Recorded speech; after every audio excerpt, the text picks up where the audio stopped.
waaw match bi moom ni ma ko jàngatee mooy luñ liggéey rek lañ fi wane quoi parce que en premier mi-temps dañu mën woon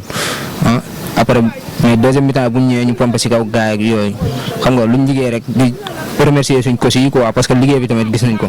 ak di aussi waa Atlético de Malika ñoom tamit ñun ñëpp benn lañ quoi parce que maanaam boo gisee ñun ñëpp dañoo nekk benn organiser ligue bi nga xamante ni day jàppale jeunes yi dañuy jàppale ñun ñi pour ñu am compétition bu baax waaw di rafetlu seen taxawaay ñëpp parce que lii moom da ciy baax trop parce que ñun joueurs yi la ñuy jàppale. waaw ñun ñoo recevoir ñoom fii la ñuy entraîner ñoo ñu gën a maîtriser fii mais malgré tout ñun quand même suñ coach yi ñoom am nañ expérience boobu mooy gérer match bi quoi. parce que ñu mën la aussi tamit dafa métti waaw te lii rek lañ mënoon pomper si kaw gars yi comme que génne nañ si match nul 1 point waaw quand même c'est bon parce que dañoo génn quoi. di leen remercier rek parce que di leen remercier lu bëri parce que lii tamit yombul ñëw yeewu fajar xam nga entraîné ñëw fii gars yi di la seetaan si tamit nga am match ñëpp ñëw yéen ngeen ñëw jàpp si yooyu xam nga lii dafa métti tamit da ngeen ñu motiver quoi. ak tey match bi préparé nañ ko nuñ ko war a préparé mais malheureusement équipe adverse bi baaxoon na trop mu ne nañ 1-0 ba 93e minute ñu jël bi dañoo xawoon lase tuuti si fin temps yi mais buñ defaatoon effort tuuti rek mun nañ dugal sax deuxième bi parce que boo xoolee match bi ñoom seen joueurs yëpp dañoo aju woon quoi. xam nga attaque défense booy jël bali di sànni rek bu yàggee attaquant yi dañuy sonn moo waral nag dañoo waroon def nànk jéem a génnee équipe bi aj équipe bi si kaw ñu def comme ñoom parce que ñoom luñ bëgg ñun moom lañ bëgg waaw ñoom seen taxawaay dafa baaxoon trop te ñun fin bi dañ doon bàyyi comme lu ma doon la wax fin bi dañoo commencé woon bàyyi quoi. am kontaante bu baax ndax lii yombul dajale ay ndaw pour ñuy football te saa yoo seetaanee nu ñuy footballee da ngay am lu la neex ndax bal bi day daw da ngay gis ni booy ils sont engagés surtout ak ñu jëlee ni kan bi booy ils sont tous motivés léegi kay daanaka match bi métti woon na si man tuuti parce que en premier mi-temps j'avais des occasions j'ai pas concrétisé. En deuxième période, j'ai pris à la 15e minute un but. J'ai essayé de rattraper cela. Ça a été un peu difficile, mais on a bien joué et on a égalisé. Le société de changer défense bi. Ku doon football défense ma changé ko yóbbu ko attaque en milieu de terrain daanaka voilà parce que dañ ma mëne woon dama soxla woon but. kut ko kut dama bëggoon même su fekkee benn bi ma dugal même su fekkee du ma dootuma dugalaat mais naa dugal benn ba pare voilà booy te déggal nañ ma depuis ma changé tactique bi ils étaient là ils ont répondu présent et ils ont égalisé. di wax tamit ñu jàppale booy c'est trop difficile de gérer des gamins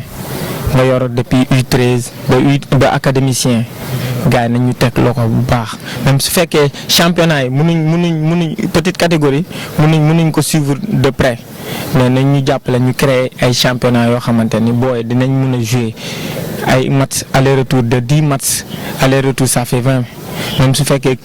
académiciens yëpp mënuñ bokk ñu def deux groupes yoo xamante ni dañuy football après ñu jéem a indiwaat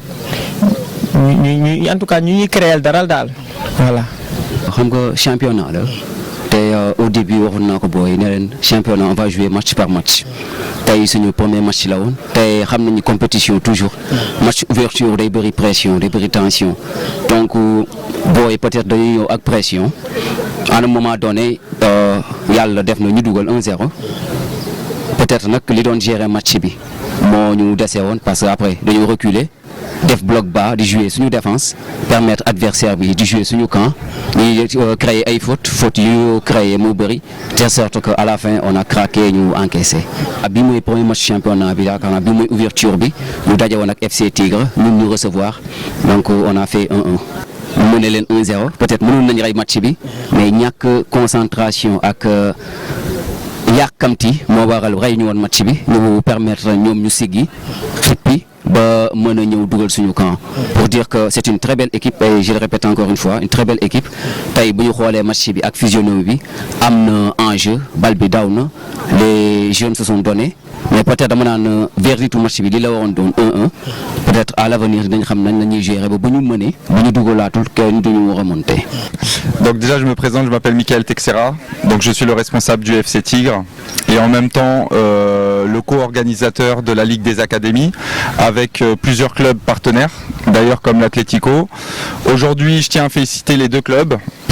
pour la beauté du jeu, l'encadrement. Voilà, le but de cette ligue, c'est avant tout de faire progresser des jeunes,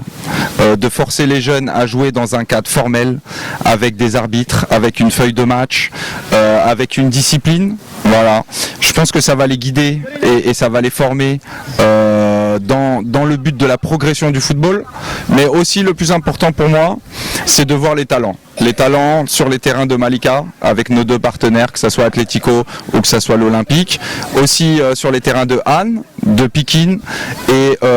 sur nos partenaires aussi de Sika Pembao. Donc le but, voilà, c'est d'avoir quelque chose d'organisé, de récompenser les boys avec des demi-finales et des finales, mais surtout de repérer des talents. Hein, parce que souvent les clubs manquent d'aide pour trouver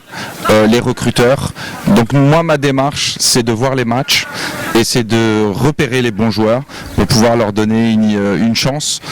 lorsque des recruteurs viennent à Dakar.